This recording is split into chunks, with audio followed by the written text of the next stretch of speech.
All right, let's check out something new. Oh look, there's a handgun in here. So this is my new CZ-82 that I'm going to start doing some videos on here pretty soon. And this is a really neat little pistol, so let me just show you that it's clear real quick. The gun store did not have any 9x18, so I don't even have any 9x18 for it yet, but you can see the chamber's clear. Now, this is a nifty little handgun that I'm excited to do some videos on. So this video is going to be like a first impressions. Like I said, I don't have any ammo yet. So I'm going to be talking about a few different things. I'll try and put some chapters in the video to make it nice and easy. So let's talk about this. The CZ-82 is a Czech version of the Makarov that is double stack, so it holds 12 rounds in a magazine instead of the usual 8. And it's just a very modern pistol, so the Makarov normally is pretty antiquated. It has a heel magazine release and a slide-mounted safety, and just it's single stack 9x18 and some other things that makes it a pretty, I don't know, old school little pistol. However, even though this was made in 1982, it's pretty modern. So the first thing I'd like to talk about is how ambidextrous this gun is. You can see the magazine release right here is on the other side as well if you're a lefty. And you can also see that the safety is ambidextrous. And you may not have noticed, but something I found was that even the holster is ambidextrous. So this is how I had it. That's right-handed.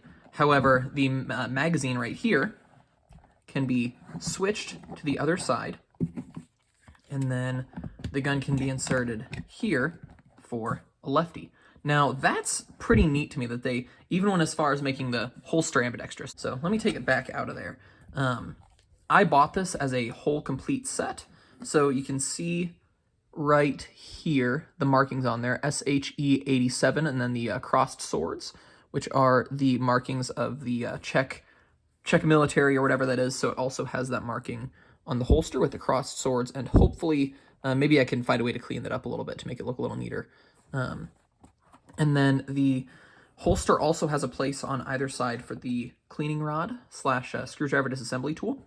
So you can see that fits right here and right here as well on the other side.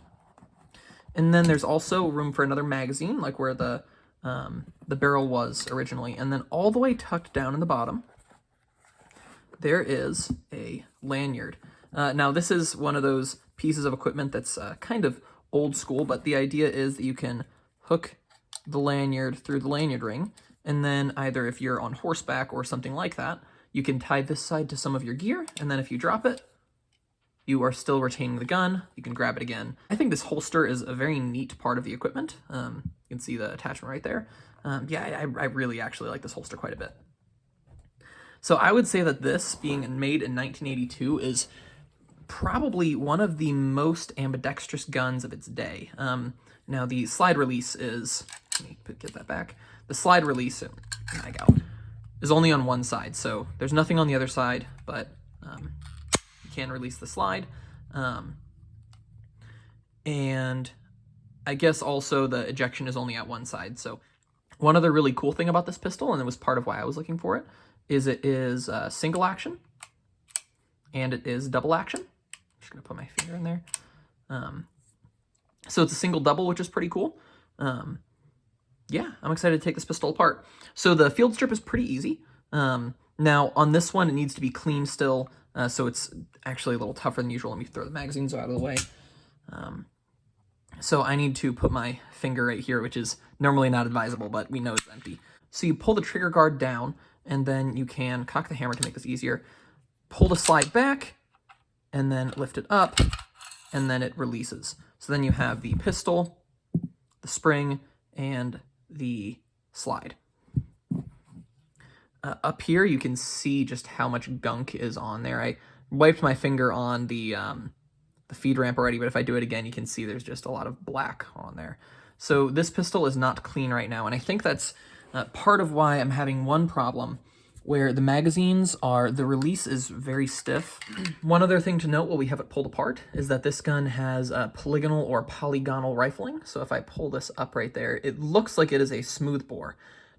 However, the barrel is in fact rifled, but rather than being rifled with lands and grooves like a lot of guns, the rifle is like a octagon or a hexagon or whatever that has been twisted so that it will engage the rifling as the round goes through the barrel. Another cool thing is that the barrel is pinned in place, so this gun should be very accurate.